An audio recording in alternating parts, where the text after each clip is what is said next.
मेरी सर्वप्रथम तो आपके माध्यम से ही पूरी शहर की जनता से अपील है, this is one of its kind program. इस तरह का कार्यक्रम यदि आपको देखना हो प्रोबेबली तो शायद नई दिल्ली अपने को जाना पड़े, राइट। तो यहाँ पर जो है one of its kind program हो रहा है, बहुत ही बेहतरीन प्रोग्राम हो रहा है। आप लोग आए, पूरे परिवार के साथ में आए, बच्चों को भी लेकर आए अपने। मुझे भी याद है जैसे हम लोग जब बच्चे होते थे, स्कूल में होते थे, कोई इस तरह के इंडिपेंडेंस डे या 26 जनवरी की परेड देखने जाते थे तो एक अलग ही उसका उत्साह होता था। तो आप सब आए, काफ़ी यहाँ पे जो है सबके लिए व्यवस्थाएं की हुई हैं। हमारा उद्देश्य यही रहेगा बेहतरीन तरीके से लोग बाग आके आराम से इस प्रोग्राम को एंजॉय करके आराम से अपने घर डेफिनेटली जो गेस्टों की लिस्ट है वो अभी अंडर प्रिपरेशन आती रहेगी, मगर राज्य से, जयपुर से कई सारे डिस्टिंग्विश गेस्ट आएंगे। उसके अलावा भी अपने जैसे जिले के अंदर ही इतने प्रोमिनेंट पर्सनालिटीज हैं, सभी अपने डिस्टिंग्विश का। ये आपका मेहरानगढ़ किले से 14 तारीख की शाम को 7:30 बजे से 7:45 बजे तक रहेगा। और इसके अंदर पहलगाम अटैक से अपने स्टार्ट हुआ था, वहां से लेके पूरी जो अगले 3-4 दिनों के अंदर कार्रवाई चली कि कैसे हमारे रफाल जैश ने जाके उनके आतंकी ठिकानों को तबाह किया। उसके बाद में कैसे हमने उनके जो ड्रोन्स थे और उनके फाइटर जेट्स थे, हमारी एंटी एयरक्राफ्ट गन थी, उनको उड़ाती थी। कैसे जो हमारी S-400 जो एंटी एयरक्राफ्ट डिफेंस है उसने अपनी कार्रवाई की। और फाइनली जो किस प्रकार से हमारी ब्रह्मोस मिसाइलें जो थी उन्होंने जाके उनके जो एयर बेसिस थे उनको तबाह किया। ये पूरी की पूरी कहानी इस बार 15 अगस्त का जो राज्य स्तरीय कार्यक्रम है वो यहाँ जोधपुर के अंदर मनाया जा रहा है। और ये जोधपुर के लिए बहुत बड़ी बात है कि राज्य स्तरीय प्रोग्राम जो नॉर्मली जयपुर में SMS स्टेडियम के अंदर होता है वो यहाँ जोधपुर में मनाया जाएगा।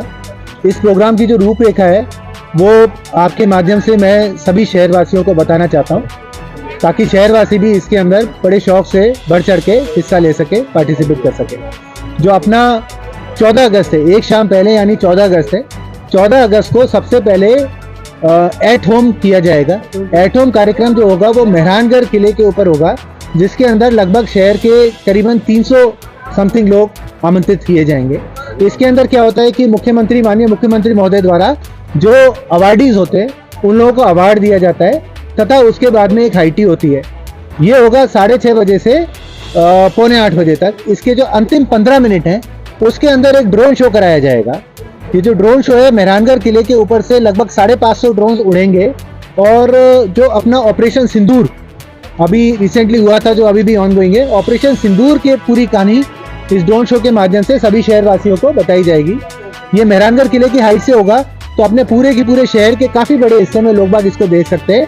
तथा शहर के अंदर विभिन्न जगहों पर इसके जो स्पीकर हैं हम वो स्पीकर भी लगाएंगे, ताकि लोग बाग आराम से जो वॉइस होती है, वॉइस सुन के पूरी कहानी के साथ, पूरे नरेशन के साथ में ये देख सकें। जहाँ तक मुझे नॉलेज है, आई थिंक ऑपरेशन सिंदूर का ये पहली बार इस तरह से ड्रोन शो हो रहा है। इसके बाद में 8:15 से 9:15 बजे तक अशोक उद्यान के अंदर सांस्कृतिक संध्या रखी जा रही है।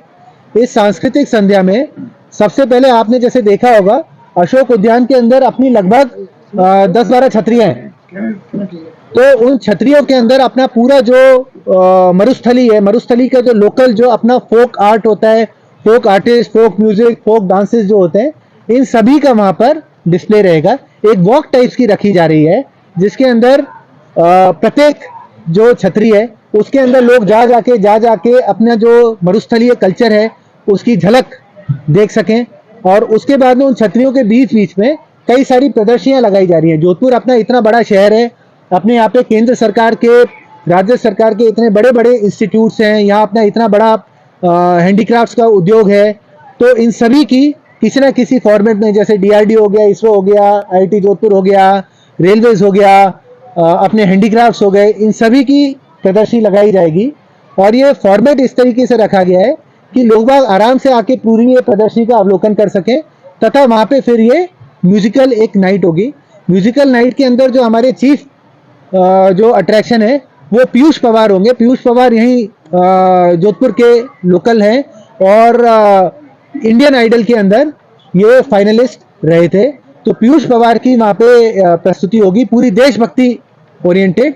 और उसके बाद में कुछ अपने स्कूली बच्चे हो गए और कुछ अपने जो अन्य जो यहाँ के अपने जो फोक आर्टिस्ट होते हैं उनकी परफॉर्मेंसेस रहेंगी। और फाइनली जो जाने माने टीवी एक्टर हैं शैलेश लोढ़ा जी की कंक्लूडिंग रिमार्क्स इसके अंदर रहेंगे। तो इस प्रकार से 14 अगस्त का अशोक उद्यान के अंदर कार्यक्रम रहेगा 8:15 से 9:15 तक। अगेन मेरी शहरवासियों से सबसे यही अपील है कि आप लोग आए, एक बेहतरीन संध्या होगी, अपने परिवार वालों के साथ में आए, एक अच्छा टाइम वहां पर बिताएं और अपने पूरे जो डेजर्ट कल्चर है उसका आप झलक लें। उसके बाद नेक्स्ट डे 15 अगस्त के दिन सुबह सवेरे माननीय मुख्यमंत्री महोदय द्वारा सर्किट हाउस के अंदर सबसे पहले झंडारोहण किया जाएगा।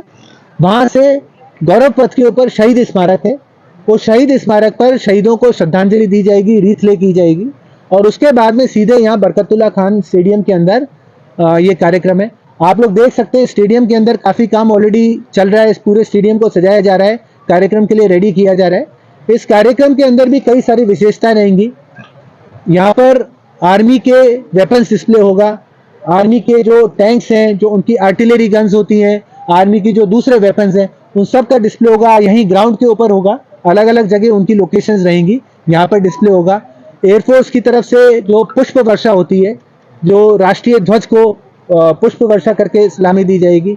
उसके अलावा आर्मी का बैंड रहेगा, पुलिस का जो सेंट्रल बैंड होता है वो रहेगा और बीएसएफ का आधे घंटे का कैमल टैटू शो होगा। ये बहुत ही शानदार कैमल टैटू शो होता है। मैं आप लोगों से अर्ज करूंगा कि आप चाहें तो यूट्यूब पे इसके कुछ झलक भी आप देख सकते हैं किस प्रकार का होता है। इसमें बड़े हैरत अंगेज कारनामे, बड़े अच्छे अच्छे इसके अंदर वो होते हैं। तो बीएसएफ की भी बहुत अच्छी शानदार प्रैक्टिस है, उन लोगों का भी ये कैमल टैटू शो रहेगा।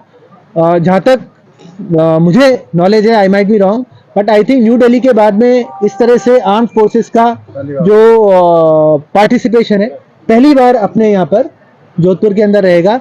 और कंसिडरिंग कि अपना अभी रिसेंटली ऑपरेशन सिंदूर इतने एक्टिव फेज के अंदर रहा था, जोधपुर अपना जो जिला है वेस्टर्न बॉर्डर का काफ़ी मेजर टाउन है, तो यहाँ पर इस माध्यम से हम लोगों के अंदर जो देशभक्ति की भावना होती है, लोगों का जो जुड़ाव है, उसको हम रखना चाहते हैं, उसको हम बढ़ाना चाहते हैं। साथ ही जो आर्म फोर्सेज है उनका एक डिस्प्ले सेंटर भी रहेगा यहाँ जस्ट बाहर। इसकी जो पार्किंग डिटेल्स हैं वो पूरी हम डिटेल, किस तरह से उस दिन ट्रैफिक रहेगा, किस तरह से कहाँ पे पार्किंग होगी, पूरी डिटेल्स हम रिलीज करेंगे सेपरेटली प्रेस नोट में।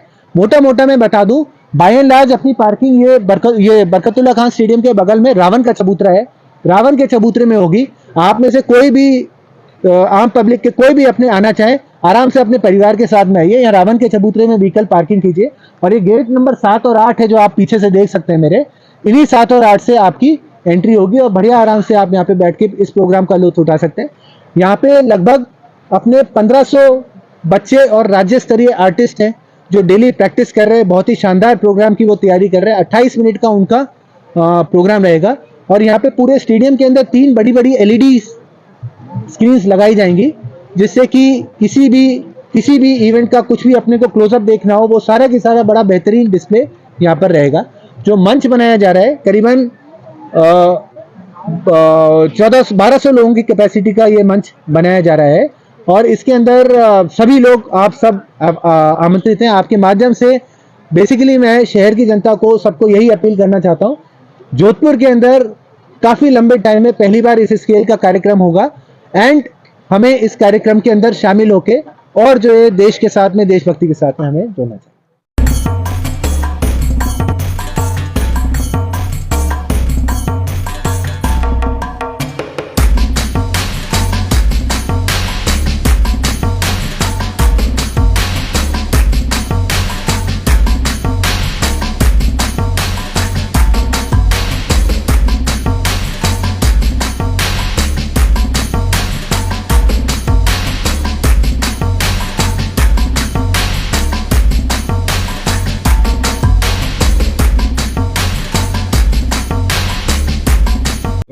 सर, आम आदमी जब इस कार्यक्रम में आए तो उसकी आवाजाही सहूलियत तरीके से रहे, उसकी कोई ज़्यादा फॉर्मेलिटीज नहीं हो, इसके लिए आपने कुछ निर्देश दिया? एग्जैक्टली जैसे इसका मैंने आपको बताया, विस्तृत पार्किंग वाला प्लान हम और कौन से बंदे रहेंगे, किस रास्ते से आना करने का है, वो हम रिलीज करेंगे आने वाले 1-2 दिन के अंदर।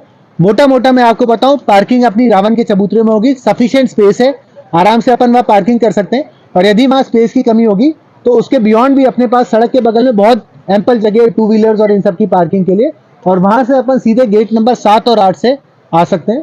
और आके ये पूरे अपने पास में काफ़ी जगह है, यहाँ पे आराम से बैठ सकते हैं। यदि ये स्टैंड भी कम हो गए तो अपन और अपने पास में पूरी यहाँ पे 20,000 लोगों की बैठने की कैपेसिटी है, तो दैट इज़ वाई कहीं कोई इशू नहीं है।